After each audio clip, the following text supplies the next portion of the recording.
Today I'm working on trying to finish the innards of the pinball machine that I was working on before, and now I'm just going to try to texture it. But first I realized that when I put the little Phillips screws on, I put them all rotated in the same way, so I'm going back and rotating them just a little to give it a random feel. They look too uniform. So once I do that, I'm going to just select all the screws, create a material, and assign one of the create a material index, and then assign one of the existing materials for the pinball machine. I've got a metal or a screw material already set up. It's a simple one. It's just something to kind of catch the light. So I'm assigning that material to the screws right now. And then what I'm going to do is set up a UV map. I'm using project from view instead of UV. And what I'm going to do once I get this set up is use the little script to save out the wires and take the wires into Photoshop and do a little painting.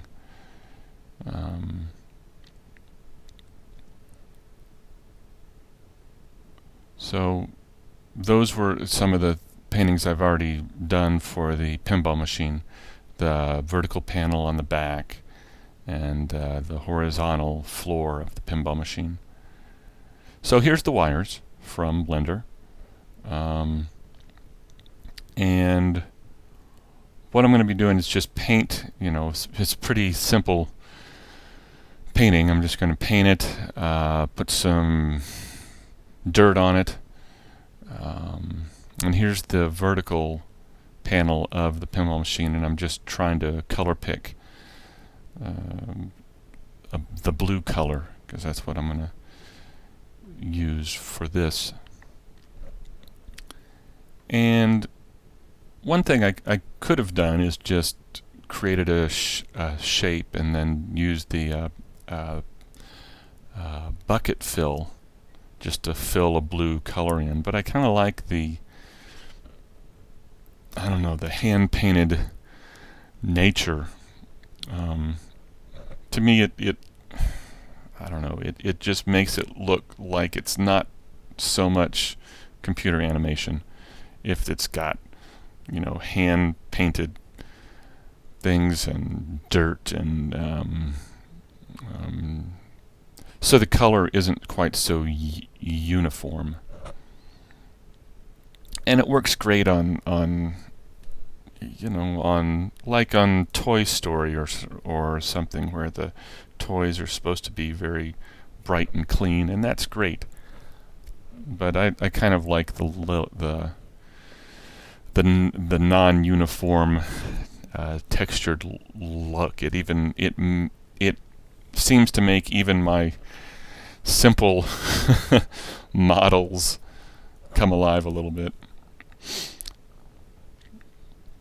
So here I'm just using various curves and stuff to try and get the colors the way I like.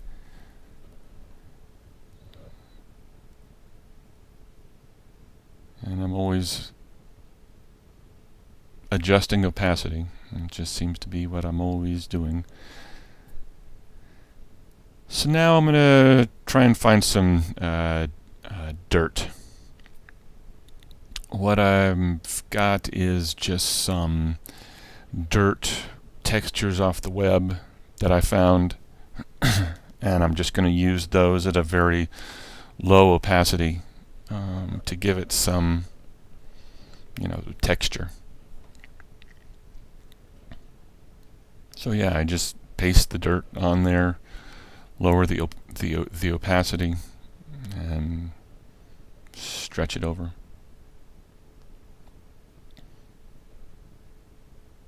So from here now I'm going to take that file and save it as over the targa that I created out of Blender, and then reload it. And now I'm going to turn on all the lights and move the camera over to try and set up the shot kind of as it, at least close to as it's going to be. And this shot is just the ball popping out into the little ball shoot thing. That's all the shot is. So it's going to be pretty close.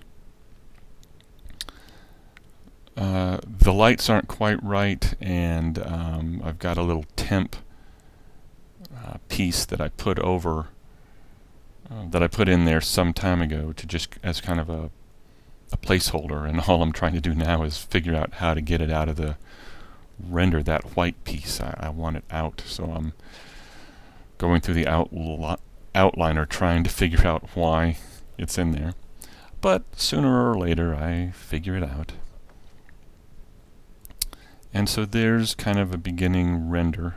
The lights need to be moved because we've got a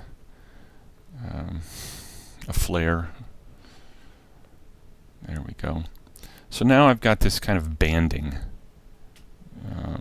And it used to be when I got that, I thought, oh, what's wrong with my texture? But in reality, it's the lights. And there are two ways that I could probably solve this. One is to increase the buffer size and adjust all the things in the properties of the lights, or I could do what I did here and narrow the cone of the light. The wider the cone of the light, it seems you get more banding. So I just narrowed the cones because it was quicker. So now you get a sense of kind of what it's beginning to look like. I had left the wires visible in the last time I saved the file, so I took those out. And of course, because it's me, I want more dirt. So I'm going to put more dirt on. And once again, very low opacity. And then save it over the target file, reload it, and render it to see how it looks. And yeah, that's beginning to look pretty good. That's kind of where I wanted it. Next, I've got this little plunger thing I want to work on.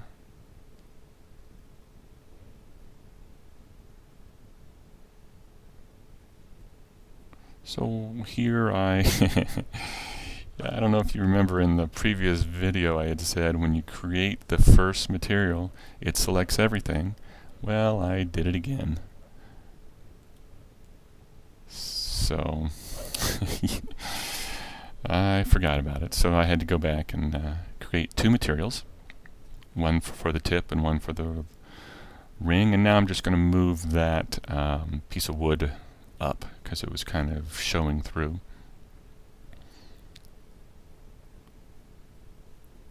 And there you go.